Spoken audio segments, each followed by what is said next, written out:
os 2 anos que Paulo ficou preso aqui. Mas isso demanda um tempo muito grande. A narrativa começa em livro de Atos Apóstolos, no capítulo 21, verso 7, e termina já no capítulo 26, com a sucessão de encontros de Paulo com Festo, com Agripa, com gente que vem de Jerusalém acusá-lo do Sinédrio, e as conversas que ele tem com as sucessões de procônsules que aqui acontecem, e também um contexto histórico que eu creio que vocês já devem ter sido iluminados acerca dele. Essa é uma região grandiosa, Cesareia Marítima, construída realmente para ser uma cidade romana, com tudo que a glória de uma cidade romana carregava, com o seu hipódromo, com o seu teatro, com o seu aqueduto extraordinário, com os lugares de conforto, com os seus spas, com o seu palácio, com a projeção dele para dentro do Mediterrâneo, que era uma coisa assombrosa. Não sei se alguém já viu alguma dessas reconstruções de Cesareia, que hoje eles fazem de maneira digital, e de vez em quando o National Geographic mostra, o Discovery, o History Channel, as reconstruções inteiras de Cesareia. É uma cidade espetaculosa, com a água do mar entrando onde eles queriam, com as piscinas de água doce, com todas as expressões de conforto, de luxo e também de luxúria que se poderia imaginar. Enquanto isso, Paulo esteve 2 anos preso aqui, numa situação de um calabouço subterrâneo, sobre o qual aconteciam todas as grandes festas, inclusive os bacanais rolavam na cabeça do indivíduo que está embaixo ali. De vez em quando ele era trazido acima, ou para um interrogatório formal, ou para servir de diversão intelectual a quem vinha de Jerusalém, sabendo que ele estava aqui e que ele era um transtornador planetário. Vamos ouvir e inquiri-lo. E houve também processos formais de acusação, com advogados de acusação trazidos de Jerusalém pelo Sinédrio para acusá-lo. Houve embates de Paulo com o Sinédrio, é aqui que ele é espancado na cara quando ele chama o sumo sacerdote de parede branqueada. E, enfim, a coisa é intensa. Ao mesmo tempo em que se diz que algumas autoridades locais ou circunstanciais gostavam de ouvi-lo. É aqui também que, depois dele anunciar uma das narrativas de conversão dele, porque eu não sei se vocês já prestaram atenção, que no livro de Atos só existem 3 narrativas da conversão de Saulo, que mostram que Saulo não era evangélico e muito menos pentecostal do ponto de vista do testemunho, né? Porque quem não tem o que pregar é que conta a mesma história onde vai. Em alguns lugares até vende a história para atrair muita gente.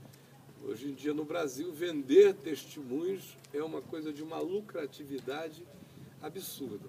Agora, como Paulo tinha o que pregar, ele não era nunca um testemunheiro. Eu tenho pânico de testemunheiros. Quem assistiu às sequências do Papo de Graça este ano, viu como a conversão do ex-pai de santo, nosso irmão Alexandre, gerou uma celeuma, onde o filhinho dele vive lá em Milão, na Itália, no ambiente neopentecostal, porque o filho ficou empolgado com a conversão do pai e os pastores locais queriam colocar o homem para sair dando testemunho de igreja em igreja. E ele sentiu uma inquietação no coração dele, se comunicou conosco ao vivo, lá no programa. Eu disse: não faça isto, dei as razões para ele, repeti as razões. Depois o filho magoado falou comigo, eu expliquei o que ele estaria fazendo bem intencionadamente, porém de mal, a alma do pai, se ele jogasse o pai nesse circuito dos testemunhos, onde eu já vi muita conversão começar bonita e acabar totalmente estragada. O Paulo, graças a Deus, ele nunca entrou nessa. Se converteu no caminho de Damasco, depois ele ficou 3 anos na Arábia sozinho, depois ele foi para a sua cidade natal, que era Tarso, e foi lá que Barnabé o procurou e o achou e o trouxe para Antioquia da Síria, aonde eles começaram a pregar o Evangelho, não a contar a história de Paulo. E durante as narrativas de Atos, são 3 as narrativas da conversão. Uma é Atos 9, que conta a história. Uma outra é Paulo narrando a história aqui, em Cesareia, onde ele conta o que lhe acontecera. E uma outra ocorrência em Jerusalém. Nas cartas dele, ele é tão discreto sobre o fenômeno, ele não faz um culto ao fenômeno. O que normalmente acontece é quando você troca a consciência do Evangelho pela narrativa de uma história pessoal, você acaba ficando seco de Evangelho, pouco de conteúdo, mecânico na repetição e estimula um culto à experiência pessoal. Outros olham apenas daquele modo. E eu já vi tanta gente, desde que eu sou menino, antes de eu me converter, estragar-se na vida porque viveu apenas de fazer narrativas de uma historinha pessoal. Imagina se aonde eu fosse contar a vocês o que me aconteceu aos 18 anos de idade, como isto e aquilo. Eu aprendi isso muito cedo, essa é uma coisa que eu também nunca fiz na vida, exceto em conversas íntimas, aqui, ali e além. E quanto mais o tempo passa, a graça de Deus cresceu tão mais na minha vida, que a história do que me aconteceu aos 18 anos de idade não é a melhor ocorrência da minha existência. Foi só a primeira. Graças a Deus, não é olhando para trás que eu me lembro do melhor de Deus na minha vida, é olhando para agora, que eu sei qual é o melhor de Deus na minha vida.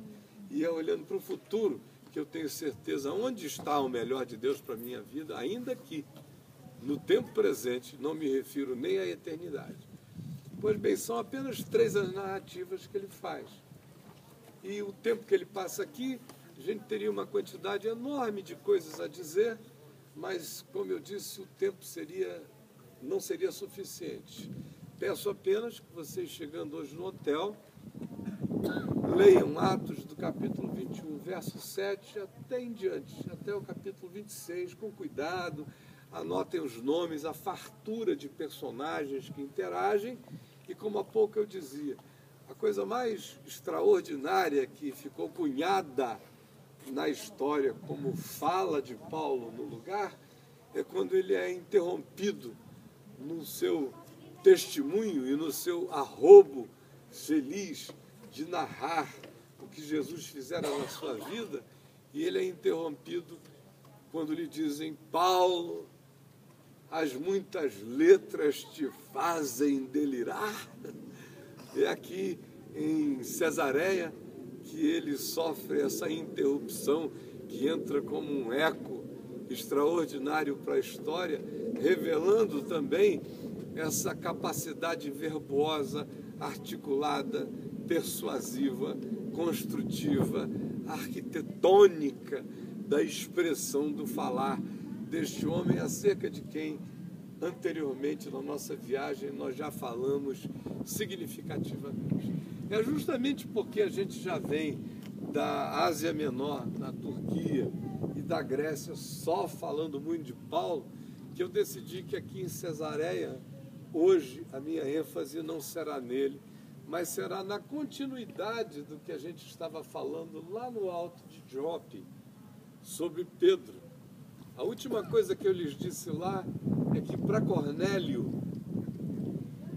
a narrativa que começa em Atos 10, para Cornélio, aquilo foi trazer a ele a consciência do que ele já tinha sem saber.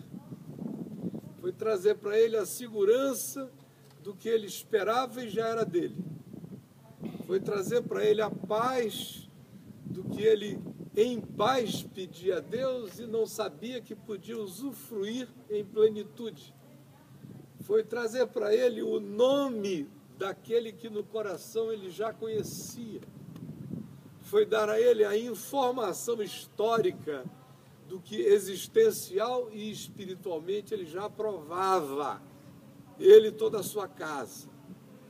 E a prova das antecipações da graça de Deus na vida dele estão no anjo que lhe apareceu e se culminam no fato de que a mensagem de Pedro é interrompida e eles falam em língua e profetizam, mostrando assim Deus que em relação a Cornélio ele tinha seu próprio caminho para realizar em Cornélio o que ele quisesse.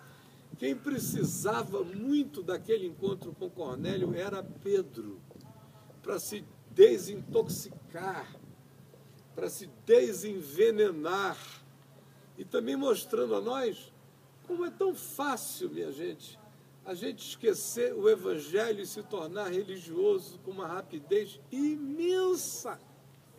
Porque aqueles homens, Pedro e os demais, tinham andado com Jesus 3 anos e 3 meses, ou 3 anos e 6 meses, como queiram, vendo Jesus desconstruir iconoclasticamente todas aquelas construções, desde o templo, ao culto ao sacerdócio, a qualquer coisa que fosse geografia sagrada, chamando todo mundo a olhar para o coração e não para as exterioridades, invertendo ordens completamente, dizendo que aquilo que frequentemente é elevado diante dos homens é abominável diante de Deus, abraçando os marginalizados daquela sociedade, confrontando os reis do exemplo, os donos da moral e da ética, os jactantes do seu próprio comportamento, dizendo-lhes em verdade eu vos digo que muitos publicanos, que eram o pior tipo de pessoa do ponto de vista social, do ponto de vista de um judeu ortodoxo ou religioso, ou de qualquer outro cidadão que se visse cobrado e extorquido por muitos dos publicanos. Mas Jesus disse, em verdade eu vos digo que muitos publicanos e meretrizes vos precedem no reino de Deus. Relativizou aquilo tudo toda hora. Quando dizia em verdade eu vos digo, muitos virão do extremo norte do planeta, do extremo sul do planeta, do Oriente, do Ocidente, tomarão a mesa no reino de Deus com Abraão, com Isaac, com Jacó, enquanto vós, os filhos do reino, ficareis de fora. Ele mesmo conta aquelas histórias, como em Lucas 13, que muitos dirão naquele dia, Senhor, Tu ensinavas nas nossas ruas, nós comíamos e bebíamos na Tua presença.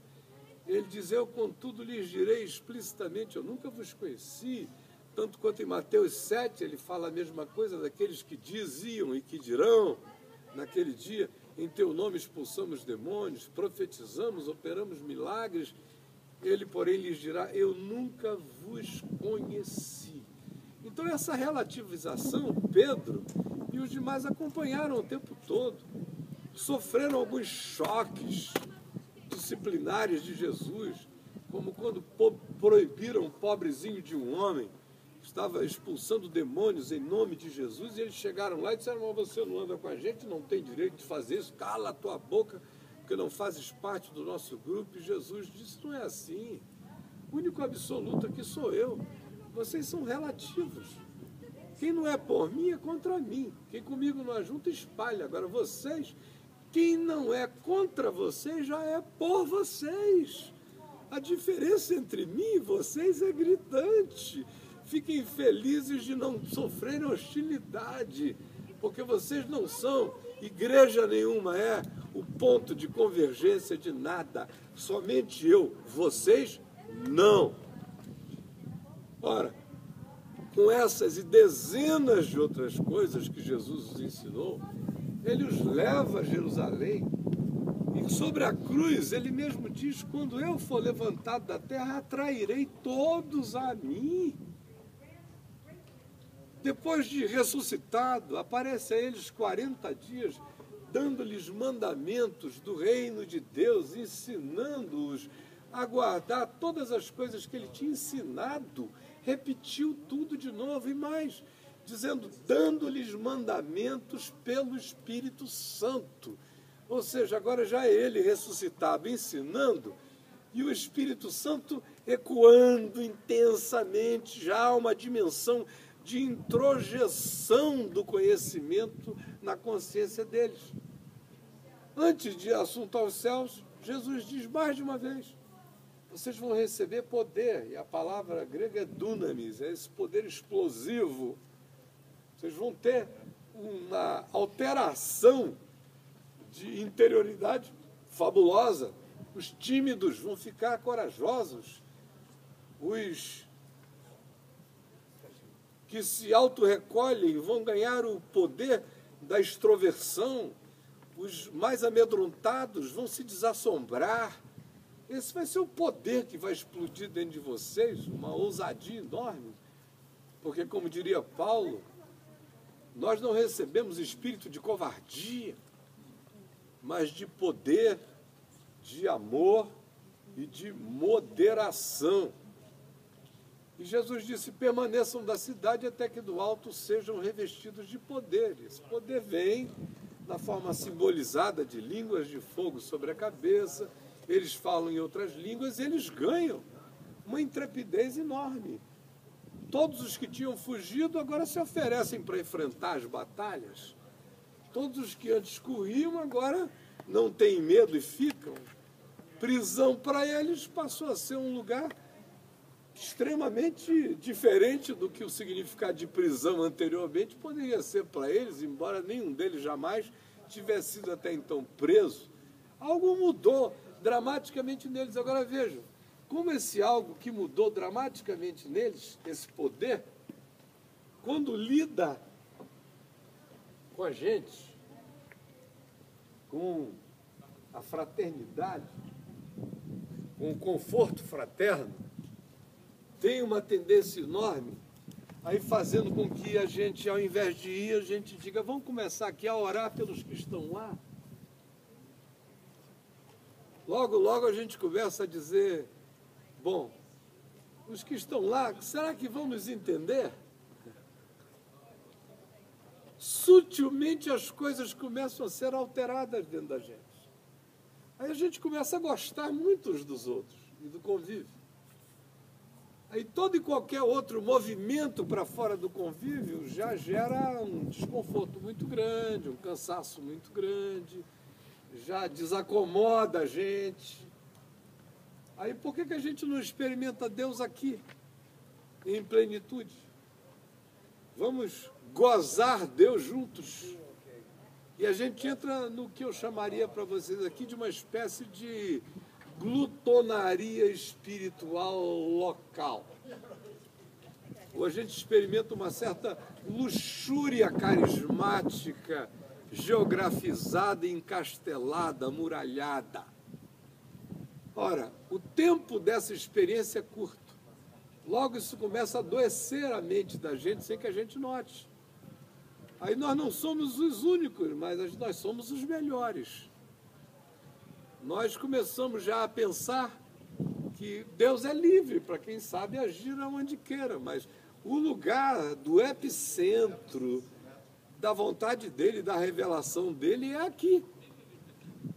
E quase todo grupo que discerne alguma coisa nova e que começa a se curtir como os discernidores dessa coisa nova, adoece com uma rapidez muito grande. Por isso vocês veem a minha frequente relativização do movimento que eu mesmo comecei, chamado Caminho da Graça, mas que eu faço questão de ser o principal relativizador dele toda semana, todo mês e todo ano, porque eu não estou aqui para pastorear adoecidos, jaquitantes, preguiçosos, omissos, porque eu não tenho estômago para lidar com esse tipo de atitude. Para ter essa atitude, eu tenho lugares infinitamente melhores do que o Caminho da Graça para estar, no Brasil e no mundo. Então, porque eu já sei disso até morto, é que eu não brinco de vamos ficar aqui porque nós somos os melhores, nós entendemos a graça, nós somos o que tivemos nova revelação. É mentira. E se alguém achar que de mim está ouvindo isso, está gravado, hein? Pela milésima vez da minha boca, essa relativização, que se ela não acontece, ela adoece a alma daqueles que entram nesse espírito, que lentamente vai gerando a espiral ascendente de uma superioridade maligna, jactante, exclusivista, separatista, vai gerando um nazismozinho espiritual, um apartheid, um demônio. Pois foi o que aconteceu com eles. Abram aí no capítulo 11 de Atos. Depois da experiência de Pedro aqui em Cesareia, a notícia de que o Espírito Santo tinha se derramado na casa de Cornélio, sobre a parentela de Cornélio, chegou até Jerusalém. E o texto diz aqui no capítulo 11 o seguinte: chegou ao conhecimento dos apóstolos e dos irmãos que estavam na Judéia, que também os gentios, a saber, Cornélio e a casa dele, haviam recebido a palavra de Deus. E a notícia chegou lá. E Tiago, irmão de Jesus, estava lá, Judas, Tiago, irmão de João, quem sabe João, os demais apóstolos, os que tinham andado com Jesus. E agora começa a surgir um espíritozinho de autorreferência, que é um negócio diabólico, sutil, enorme. Não tem aprovação se não passar por mim, espiritualmente falando. O que aconteceu lá? Nós não demos essa bênção para isto acontecer? Que surpresa é essa? Aí Pedro ouve esse eco e ele não ouve isso como coisa benfazeja. Ele ouve isso como uma pergunta estranha. Que negócio é esse que está acontecendo lá? E Pedro? Qual é a de Pedro? Como é que ele entra lá? E aí batiza esses caras? A gente não conversou a respeito. Parece até que Jesus nunca tinha dito: indo por todo mundo, preguem o evangelho a toda criatura. Parece até que Jesus não tinha dito a eles tudo que Jesus dissera sobre o mundo, sobre os gentios. Parece que eles não tinham visto Jesus dizer acerca do centurião, que disse: não é necessário que tu entres na minha casa, manda apenas uma palavra e o meu servo ficará curado, porque eu também sou homem sujeito à autoridade, e quando os meus superiores me dizem faze isto, eu faço, e os que estão sob mim, quando eu lhes digo façam isto, eles fazem. Como eu sei que tu és a autoridade das autoridades, basta uma palavra. No ranqueamento dos poderes, basta que quem tem mais poder diga o que quer, e quem é sábio obedece. Então, o homem dizendo isso, disse a Jesus: manda uma palavra só, fala assim, ó, eu quero que o teu servo fique curado. E ele vai ficar curado lá na mesma hora. Aí Jesus leva aquele susto e diz: em verdade eu vos digo que em todo Israel eu nunca encontrei uma fé como esta. Parece que não tinham ouvido isto, nem de Jesus, do encontro de Jesus com a mulher Cirofenícia, cuja filhinha estava endemoninhada, e ela praticamente arrombou o descanso de Jesus lá na região de Tiro e de Sidom, pedindo que Jesus fizesse a mesma coisa. Eu narrei esta conversa a vocês numa das minhas falas anteriores lá na Grécia, lembram disso? Pois bem, àquela mulher, Jesus diz: mulher, grande a tua fé, seja feito contigo conforme tu queres. Mas é fácil esquecer isso. É fácil começar a cultuar a nós mesmos. É fácil entrarmos nesse ciclo de nós para nós. E de tudo que interessa é o que nos diga respeito. A nossa tendência a essa paganidade é terrível. E os apóstolos que conviveram com Jesus, direto e pessoalmente, não ficaram livres disso. Nem Pedro, que ainda titubeia, que ainda chega aqui dando explicações de pedigree, conforme eu há pouco lhes falei a Jope, de modo que quando essa notícia chega a Jerusalém, ela não é bem interpretada, e Pedro sabe tanto que não é bem interpretada que ele corre para lá. Quando Pedro subiu a Jerusalém, os que eram da circuncisão o arguíram dizendo que era praticamente todo mundo. Entraste em casa de homens incircuncisos e comeste com eles. Então Pedro, minha Bíblia está toda rasgada, eu tenho que segurar aqui a bichinha com as duas mãos, essa página aqui então, coitada, tá? Então Pedro passou a fazer-lhes uma exposição por ordem, dizendo, olha só, seu caro Pedro, agora tem que falar para Tiago, irmão de Jesus, para Judas, para Tiago, para João, para Bartolomeu, para Filipe, para aquele pessoal todo de religião. Acontece como mato, minha gente. Nasce como urtiga em qualquer lugar. Religião não é oliveira que a gente tem que cuidar, tratar, não é videira que a gente tem que podar, não, é mato. É capim gordura.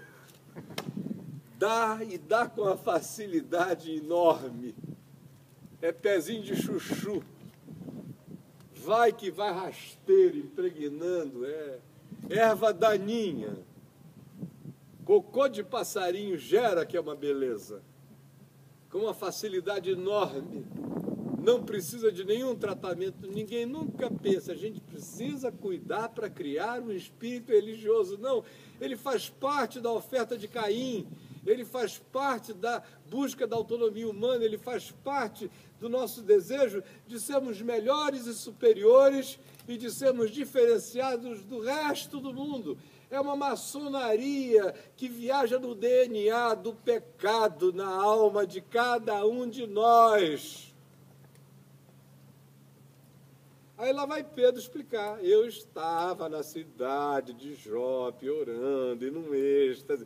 Eu acho que Lucas bota isso aqui de propósito mesmo, para ficar mesmo chato, entendeu? Para a gente ter uma ideia do negócio. Tive uma visão e observei descer um objeto como se fosse um grande lençol baixando do céu pelas quatro pontas e vindo até perto de mim. E fitando para dentro dele os olhos vi quadrúpedes da terra, feras, répteis, aves dos céus. Ouvi também uma voz que me dizia, levanta, Pedro, mata e come. Ao que eu respondi, de modo nenhum, Senhor, porque na minha boca nunca entrou coisa como imundo. Olha como vai ficando patético o negócio. Segunda vez falou a voz do céu, ao que Deus purificou, não consideres como imundo. Irmãos, isto sucedeu por 3 vezes, irmãos. E de novo, tudo se recolheu para o céu. E eis que na mesma hora pararam junto à porta, em frente à casa onde estávamos, 3 homens enviados da parte de Cesareia para se encontrarem comigo. Então o Espírito Santo me disse que eu fosse com eles, sem hesitar. Foram comigo também estes 6 irmãos que estão aqui, que eu trouxe para testemunhar, ou para entrarem no pau junto comigo, porque foram juntos comigo até lá. Porque religião precisa também de grupo contra grupo, testemunha contra testemunha, essa coisa toda. E entramos na casa daquele homem, que a essa altura já era o brother Cornélio. Já tinha comido com o cara, agora entramos na casa daquele homem. Tem que falar assim em Jerusalém, porque não pode mostrar muita intimidade, não. E ele nos contou como vira o anjo em pé. É um detalhe que na visão anterior não se diz que o cara estava em pé, mas aqui ele tem que estar em pé mesmo. Em pé na sua casa, levou um susto danado. E que lhe disseram, envia Jope e manda chamar Simão por sobrenome Pedro. Portanto, eu, né? Então a conspiração vinha de outros ambientes. O que é que eu vou fazer, irmão? Não deu nem para perguntar em Jerusalém se eu podia ir ou não. O qual te dirá palavras mediante as quais serás salvo tu e a tua casa. Quando, porém, comecei a falar, olha só, na realidade ele falou pra caramba. Falou mais dando desculpa de estar lá, mas quando ele começou a pregar, quando eu comecei a falar, isso aqui é interessante, porque esse comecei, que eu enfatizei há uns 37 anos atrás, eu anotei aqui nessa Bíblia aqui, né? Circundei e anotei aqui a conveniência do comecei, que era uma conveniência bem religiosa, porque eu quase não tive participação na história, irmãos, é o que ele está dizendo. Eu mal abri a boca e o Espírito Santo se derramou em cima deles. Olha só, sabe? Corta a luz. Fiz um... Passei, corta a luz. Mal eu comecei, parece Arão explicando a Moisés. Sabe, o povo pediu, aí eu joguei tudo dentro, saiu esse bezerro de ouro. Então, mais ou menos do mesmo jeito, quando eu mal comecei, o que eu ia fazer? Tudo fora de controle, não tive nem tempo de instruir sobre nada. Quando eu comecei a falar, caiu. Interessante que lá em Atos 2 diz desceu. Aqui na descrição diz caiu. Porque desceu é uma coisa não só romântica, mas de uma voluntariedade do Espírito. Agora caiu não, desabou mesmo. Foi um desabamento celestial, irmão. Na cabeça deles. Caiu o Espírito Santo sobre eles, como também sobre nós no princípio. Então me lembrei das palavras de Jesus. Pedro, Jesus falou bilhões de palavras, ele lembrou de um. João, na verdade, batizou com água. Só vai lembrar agora, você já provou tudo que provou? Eu, porém, vos batizarei com o Espírito Santo e com fogo. Pois se Deus lhes concedeu o mesmo dom que a nós nos outorgou quando cremos no Senhor Jesus, quem era eu, irmãos? Para que pudesse resistir a Deus? E ouvindo eles estas palavras, apaziguaram-se. Imagina só, apaziguaram-se. Olharam um para o outro, o que a gente vai fazer, né? Deus tem cada ideia. Apaziguaram-se. E aí, uma vez apaziguado, já que Deus tinha feito isso, vamos glorificar também, né? Aleluia! Irmão, cresceu o negócio. Somos mais agora. Apaziguaram e glorificaram a Deus, dizendo logo também aos gentios, foi por Deus concedido o arrependimento para a vida. Em momento algum eles interpretaram o que aconteceu com eles no Pentecostes como arrependimento para a vida. Foi poder, mas para gentio, pagão é arrependimento para a vida. É um derramar no espírito de um segundo nível e uma segunda categoria. Por que eu estou querendo falar isso aqui com vocês hoje, antes da gente ir, de fato, terminar a nossa visão do êxtase de quadrúpedes, répteis e aves, que a gente está tendo aqui com uma refeição ali na casa de Simão, o curtidor, que está curtindo com a cara da gente hoje é Simão. Por quê? Porque eu quero continuar a provocar em nós a pergunta: o quanto de não evangelho entrou na gente sem que a gente tenha percebido? Nos mais libertos de nós, nos que se acham os mais livres, o que infectou-se de não evangelho em nós é uma coisa extraordinária. Vocês podem ter certeza que talvez 97% de todas as questões chamadas questões da igreja são questões não do evangelho. Tem a ver com usos, com costumes, com modos, com formas, com gostos, com adereços, com hábitos, são vícios humanos, alguns deles infernizados, outros vícios humanos são aceitos e acolhidos. Algumas coisas praticadas pelos indivíduos são convencionadas como boas, embora sejam perversas do ponto de vista do Evangelho. Outras que são segundo o Evangelho, mas são partes do Evangelho que não pegaram, são tratadas, no mínimo, como idiotices a serem deixadas de lado, ou utopias. Sem falar que nós todos adotamos uma quantidade enorme de coisas que não tem nada a ver com o Evangelho e que, em sendo expostas minimamente, já nos deixam perturbados. Por exemplo, a maioria aqui já me ouviu falar demais sobre isso, já internalizou o suficiente para talvez nem se chocar mais.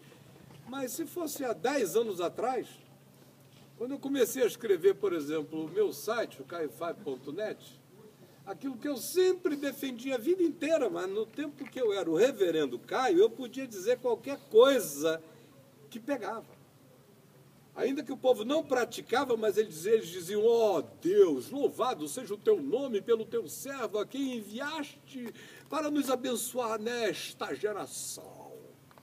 O que eu mais ouvia durante 30 anos é: Caio é um dom de Deus para a igreja no Brasil. As mesmas coisas, eu dizia agora, era um choque. Porque eu já não pertencia mais não tinha mais nenhum belonging deliberado de minha parte, ao contrário. A decisão era ficar fora daquilo ali para poder ter uma voz do Evangelho, para perturbá-los, porque eu discerni que de dentro eu poderia dizer tudo o que dissesse, eles tinham os ouvidos mocos, porque eles apenas diziam: ele nos pertence, portanto, vamos ouvir como quem ouve a um profeta e vamos continuar vivendo na alegria de dizer: quando falarem alguma coisa, a gente diz, mas nós temos o Caio Fábio. Você vira um emblema, um tótem, e tudo que você diz não é absorvido. Agora, todavia, de fora, falando as mesmas coisas, entravam como uma espada cortante, ofensiva, embora fossem as mesmas de sempre. Quer viver? Desde jovenzinho, eu nunca disse, em lugar nenhum, ao contrário, sempre afirmei que qualquer um poderia batizar qualquer um. Que era assim que era no Novo Testamento. E todo mundo dizia: é verdade, reverendo. Congressos de pastores, eu dizia isso, ninguém me contraditava, só que ninguém fazia nada. Se eu chegasse e dissesse: qualquer um pode casar qualquer um, preferencialmente pais, casem seus filhos. Todo mundo dizia: que poesia, que lindo. Mas na hora do casamento: reverendo, o senhor casa minha filha? Não, casa você, irmão. Não, é mais bonito com o senhor. O argumento é sempre esse, é estético. Você pode sair de ceia do Senhor.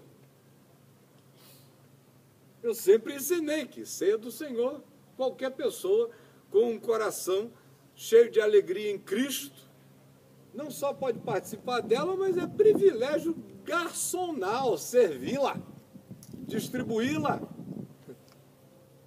E em diversas ocasiões fiz isso, sem presbíteros, sem diáconos, com gente simples, mas eles recebiam e esqueciam.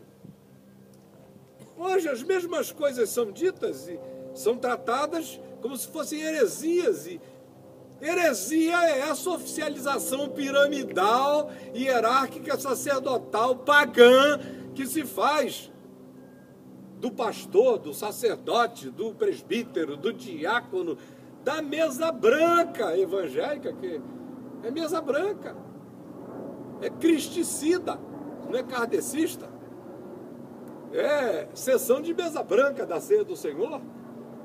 Se não for ali, nada está acontecendo. Estou dando exemplos infantis para vocês.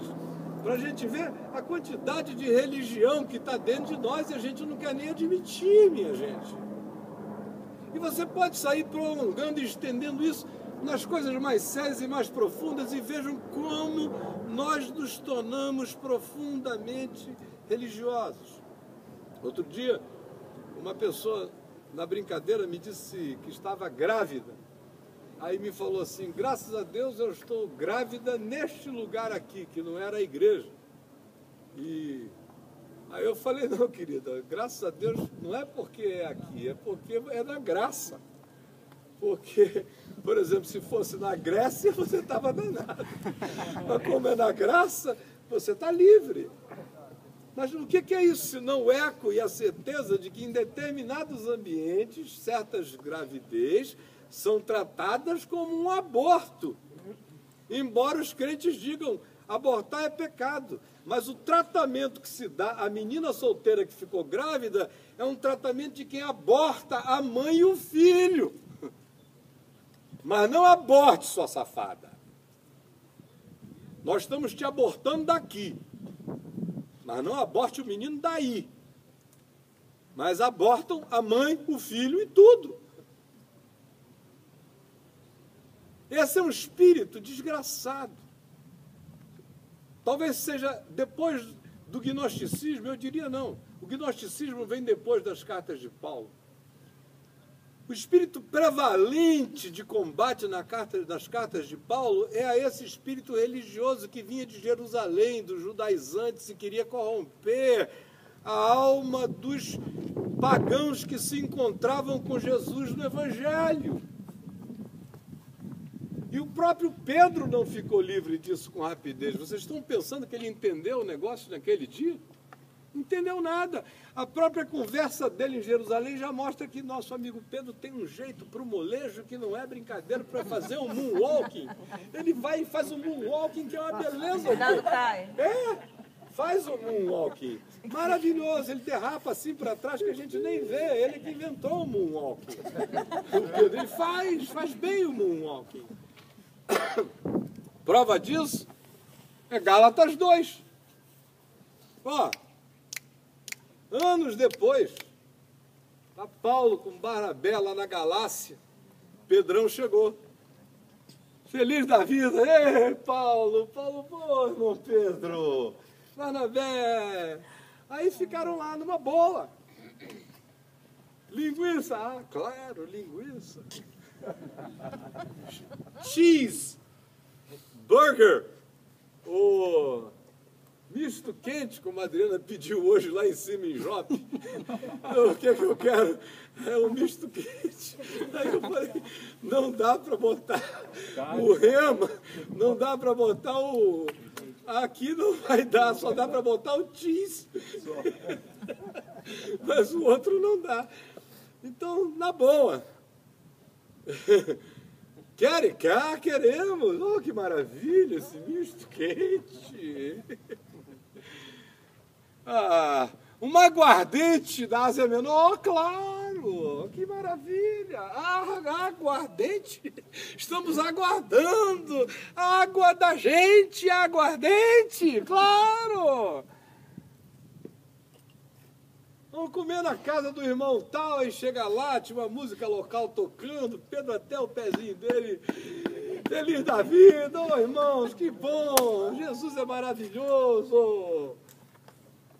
Aí chega um pessoal de Jerusalém, imagina os bicos, aquela cara de Jerusalém, aqueles urubus, todo mundo chegando ali com aquela cara, entrando, olhando o que estava acontecendo na Galácia. De Paulo ele já esperava essas heresias. Barnabé mais ou menos, mas de Pedro moonwalking? Não, jamais. Aí está lá Pedro, e Pedro leva um susto quando eles entram.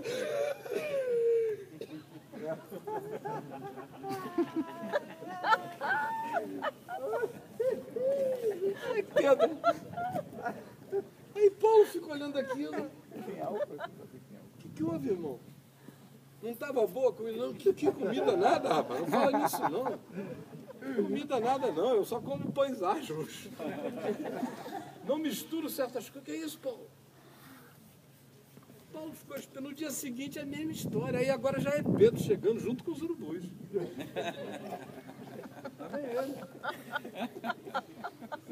No terceiro dia, a mesma história. Aí os caras começam a se levantar e dizem, mas pô, que é isso? Pra que aquilo? E Pedro diz, amém. Pô, é verdade. É verdade. Manda mais. Oh, Senhor. Aí Paulo não aguenta. Leia Gálatas 2. A Gálatas 2, do verso 1 até o final do capítulo 2, é uma mensagem de Paulo para Pedro, que Paulo pregou na cara de Pedro, na presença de todo mundo.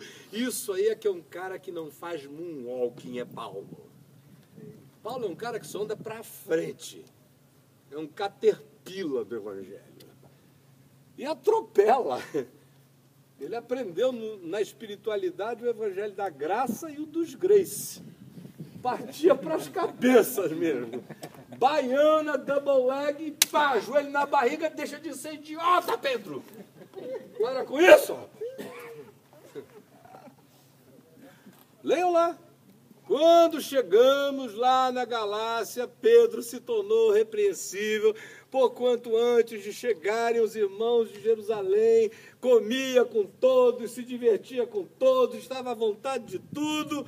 Quando, porém, chegaram, dissimuladamente, bandeou-se para o lado deles e o próprio Barnabé entrou na mesma dissimulação. Isso é que é macho de Deus, esse Paulo. Por isso, me desculpem, irmãos, das figuras que não ressuscitaram dentre os mortos, que é só Jesus que é o ressurreto. Desses mortais aqui entre nós, eu até hoje não encontrei um macho, mais apaixonado, mais desesperado, diante de quem eu me sinto um chaveirinho imprestável, do que esse cara chamado Paulo. Onde a graça de Deus entrou e entrou com uma revelação maior do que de qualquer outro, e no mesmo espírito que havia um cara capaz de ser um perseguidor, agora tem um sujeito que não tem mais limites quanto a dizer quem ele é e botar a cara para fora, seja onde for. Porque tornou-se repreensível. Pedro prega o Evangelho, Paulo prega o Evangelho todinho para ele de novo. Escuta, Pedro, não é múltipla escolha. Me responde, nós fomos salvos pelo quê? Pela lei ou pela graça? Foi por obras da lei que nós fomos salvos ou foi por causa da cruz do Cordeiro de Deus? Foi pela fé em Jesus ou foi por obediência aos cerimonialismos judaicos? Foi porque comemos o pão da vida ou porque comemos a dieta religiosa? E vai confrontando de todos os modos a ele e a Barnabé na presença de todos. E diz, olha, Pedro, eu estou crucificado com Cristo. Quando Cristo morreu, eu morri com ele. Quando ele ressuscitou, eu ressuscitei com ele, para viver em novidade de vida, com uma consciência cativa do Evangelho e de ninguém mais. E a única lei que está sobre mim é o dogma do amor. De modo que o amor em Cristo é um amor prático e que liberta as consciências oprimidas por essa quantidade enorme de pesos que não são Deus, que não são religião, que não são nada, são apenas acachapamento humano. Coisas essas que nem nós, nem os nossos pais conseguiram carregar e que só nos neurotizam, e voltar a elas é negar o que a cruz realizou. Então eu quero concluir deixando só essa pergunta a você.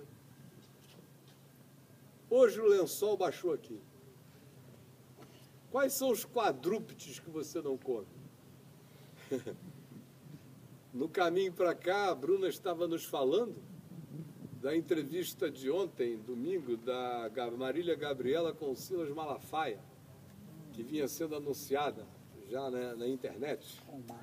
E ela leu a última frase da entrevista. Hoje no YouTube deve estar cheio desse negócio para todo lado.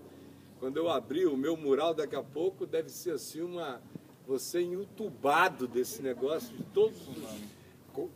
todas as vertentes, 8 minutos, 10 minutos inteira, não sei o que, com legenda, do jeito que você quiser.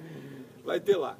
Então, acho que a última frase, mais ou menos, teria sido o Silas dizendo: eu espero que Deus se revele a você, Marília, e blá, blá, blá, blá. Foi o que disseram lá, né? E a última frase da Marília foi: o meu Deus, que eu não sei se é o seu. O que eu espero, Silas, é que o meu Deus, que eu não sei se é o seu, te perdoe. Te perdoe, Malafaia. Por causa dos quadrúpedes. Gay é quadrúpede. Ninguém está mandando ele comer gay.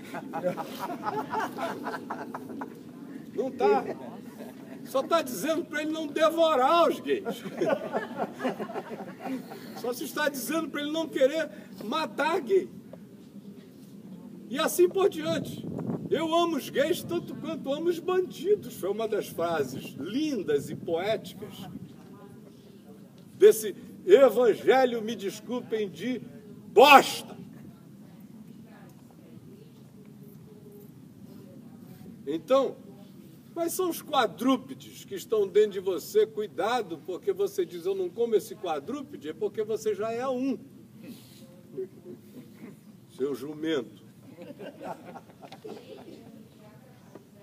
Quais são os répteis que você diz: ah, esse aí é um réptil. É um réptil, olha como ele rasteja. Até a Disney, coitada, vai ter que fazer um Rei Leão que não... Já imaginaram um leão que ande igual o Richard Gere? Não dá, um leão Clint Eastwood com aquela straight ass. O Rei Leão dá uma sacudida. Vai encarar o bicho para você ver o que acontece. Mas não, os evangélicos implicaram com a rabiola do Rei Leão. É muita loucura, é muita maluquice, eu não sei que mundo é esse, sabe? É um réptil estranho. Olha como ele anda. Não gosto do pelo dele. A gente passa a mão, é áspero. Nós, cristãos, gostamos de coisa lisa. Sabe? Porque nós somos lisos mesmo, encebada, todo mundo no moonwalk. Parece até aquele irmão lá no Nordeste, no auge da renovação espiritual do Brasil. Sabe o que é isso? Década de 60, quando as igrejas históricas foram pentecostalizadas, muitas delas, e ficaram mais radicais do que o radicalismo. E aí chega um irmãozinho, evangelista presbiteriano lá de Campina Grande, foi visitar uma irmã rica. Quase todo evangelista gosta de visitar um irmão rico.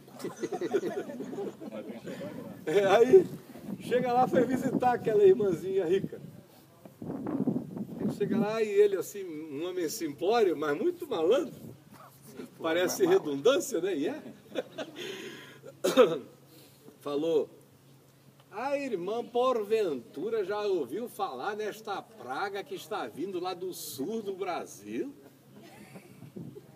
Esta tal de renovação espiritual, aonde o povo fala nessas línguas estranhas e trazem essas profecias esquisitas. Já ouviu, irmã? Aí ela disse: sim, pastor, inclusive eu já fui batizada com o Espírito Santo e falo em línguas. Ele: aleluia! Sem este poder não vai! É todo mundo assim, sabe? Tem alça desse jeito. Ninguém, é todo mundo liso. Liso. Encontra alguém que tem alça, tem cara, tem o que diz, aí diz: meu Deus, é um escândalo. O escândalo é você, seu bodó. Sabe o que é bodó? É aquele peixe lá do Amazonas que dá na lama, que ninguém pega, o bicho é mais liso do que... Não vou comparar, não. Não vou comparar, não. Do que linguiça com vaselina. É liso que eu... Até o Braulio saiu de lado ali agora nessa. E o Fernando riu tanto que quase bateu o olho no viewfinder. Mas é esse o fato. Então, olhe para você e veja quem são os quadrúpedes da sua vida. Esses aos quais você assim designa. São os quadrúpedes, são os répteis, são as aves impuras, são os que não podem fazer parte da minha dieta relacional. E você talvez se surpreenda, porque tem gente aqui para quem o pai se tornou assim, a mãe se tornou assim, o irmão que não vai à igreja se tornou assim, qualquer um que tenha ido e tenha deixado de ir se tornou assim. Porque na realidade, para a maioria de nós, não é Jesus que salva, é a frequência ao templo, é a união de mocidade, é o grupo dos levitas, é o coral, é o gasofilácio. A verdade é esta: desviado só existe aquele que deixou de andar com os viados do grupo. Não é quem caiu da graça de Deus. Não é quem fez moonwalking contra o Evangelho e foi embora, deixando Jesus, deixando a graça, deixando o Evangelho, deixando tudo. Aleluia! Vamos lá! Aleluia, irmão! E eu estou indo! E eu vou! Vai, planeta Terra!